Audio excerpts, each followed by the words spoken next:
एक बार भगवान शंकर पृथ्वीवासियों पर कुपित हो गए और माता पार्वती को साक्षी मानकर संकल्प किया कि जब तक पृथ्वीवासी नहीं सुधरेंगे तब तक वे शंख नहीं बजाएंगे।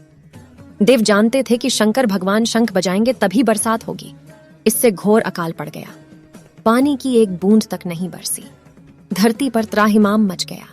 ऐसे में एक दिन भगवान शंकर पार्वती आकाश में विचरण कर रहे थे तो उन्होंने एक अजीब दृश्य देखा कि एक किसान भरी दोपहरी में चिलचिलाती धूप में खेत की जुताई कर रहा है। पसीने में नहाया मगर अपनी धुन में बहुत मग्न। जमीन पत्थर की तरह सख्त हो गई थी, फिर भी वह जी जोड़ मेहनत कर रहा था। उसकी आंखों में आत्मविश्वास था और उसके पसीने की बूंदों से उम्मीद टपक रही थी। भोलेनाथ व पार्वती बदले हुए वेश में आकाश से नीचे उतरे और उससे कहा, अरे भाई, तू क्यों बेकार कष्ट उठा रहा है? सूखी बंजर धरती में केवल पसीने बहाने से ही खेती नहीं होती। किसान ने हल चलाते चलाते ही जवाब दिया, हाँ, बिल्कुल ठीक कह रहे हैं श्रीमान, मगर हल चलने का गुण भूल न जाऊं, इसलिए मैं हर साल पूरी लगन के साथ जुताई करता हूँ। जुताई करना भूल गया तो केवल वर्षा से खेती हो सकेगी क्या? मेहनत का अपना ही परम आनंद है। मैं लोभ के लिए खेती नहीं करता। किसान की बात सुनकर महादेव को भी लगा कि मैं भी तो परम आनंद की अनुभूति के लिए ही शंख बजाता हूँ। मुझे भी शंख बजाए 1 बरस बीत गए। कहीं शंख बजाना भूल तो नहीं गया? उन्होंने तुरंत अपनी झोली से शंख निकला और जोर से फूंका। चारों ओर बादल की घटाएं घुमड़ पड़ी, बिजली चमकने लगी और जोरदार बारिश होने लगी। इस वर्षा के स्वागत में किसान के पसीने की बूंदें पहले ही खेत में गिरकर चमक रही थीं। इस कथा का सार यह है कि हमारा जो काम है उसे अपनी पूरी निष्ठा से बिना किसी लोभ लालच के करना चाहिए। इसी में परम सुख है। अगर सोना बनना है तो उसे घिसना पड़े ढता है, तपना पड़े डीतता है और आग में भी जलना पड़े डिद्धता है। उसी तरह एक सफल व्यक्ति बनने के लिए आपको अत्यंत से अत्यंत कठिन परिस्थितियों से गुजरना पड़ी देता है। महादेव कहते हैं, अगर आपके जीवन से गलत व्यक्ति नहीं जाएगा तो सही व्यक्ति का आगमन कभी नहीं होगा।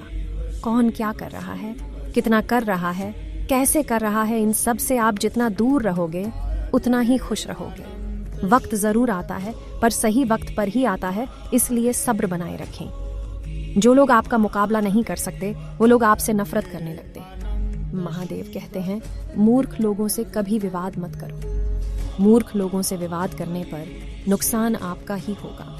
ऐसे लोगों के साथ बहस होने पर आपकी कीमत ही गिर जाएगी। इसलिए जितना हो सके उतना मूर्ख लोगों से दूर रहो। गुरु से ज्ञान सीखो, पिता से संघर्ष और माँ से संस्कार। बाकी जो बचा है वो दुनिया सिखा देगी। जहाँ जिसका दाना रहता है, समय उसको अपने पास बुलाता है। कोई किसी के हक का नहीं खाता। केवल 2 चीजों से इंसान अपने सारे रिश्ते खो देता है, एक गलत फहमी और दूसरा इंसान का बीमा।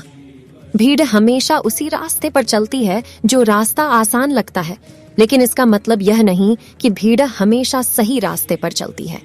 महादेव कहते हैं, अपना रास्ता खुद बनाइए, क्योंकि आपको आपसे बेहतर कोई और नहीं जानता।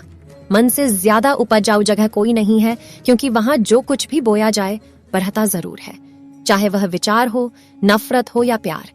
इतिहास गवाह है, जिसकी बराबरी कोई नहीं कर सकता, दुनिया उसकी बदनामी करना चालू कर देती है। गुस्से का सीधा मतलब होता है किसी और की गलती की सजा खुद को देना। महादेव कहते हैं, तिरस्कार और अपमान बार बार यदि अपनों से मिले तो वहां से निकल जाना ही सबसे बेहतर विकल्प होता है। मनुष्य का जीवन केवल उसके कर्म पर चलता है। जैसे कर्म होते हैं वैसे उसका जीवन होता है। जो किया है वह अवश्य सामने आएगा, क्योंकि कर्म किसी के सगे नहीं होते। जिंदगी बहुत हसीन है, कभी हंसाती है, कभी रुलाती है, लेकिन जो जिंदगी की भीड़ में खुश रहता है, जिंदगी उसी के आगे सर झुकती है। खोकर पाने का मजा ही कुछ और है और रोकर हंसने का मजा ही कुछ और है। हारना तो जिंदगी का हिस्सा होता है, लेकिन हारने के बाद जीतने का मजा ही अलग होता है। महादेव कहते हैं, अच्छा बनने के लिए किसी की नकल करने की जरूरत नहीं है। खुद इतना अच्छा बनो कि ये लोग आपकी नकल करने लगे। जिंदगी एक बार मिलती है यह गलत है, बल्कि मौत सिर्फ एक बार मिलती है। जिंदगी तो हर रोज मिलती है। जो विधाता के लेख में होता है उसी का फल हमें मिलता है।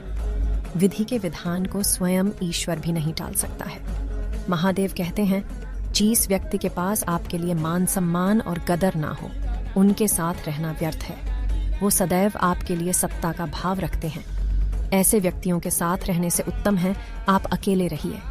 अच्छी किस्मत के लोग थोड़ा सा दुख पाने पर भगवान को पूजते हैं, पर बुरी किस्मत के लोग थोड़ा भी अच्छा होने पर भगवान का स्मरण और धन्यवाद करते हैं। प्रभु अपने भक्तों की सदैव परीक्षा लेते रहते हैं। इस परीक्षा में भक्तों को अनेकों कष्टों का सामना करना पड़ता है। सामान्य लोग इसे अपना दुख मानकर पीछा छुड़ाते हैं, वहीं साधक तथा प्रेमी प्रभु की इच्छा समझकर उसका सामना करते हैं।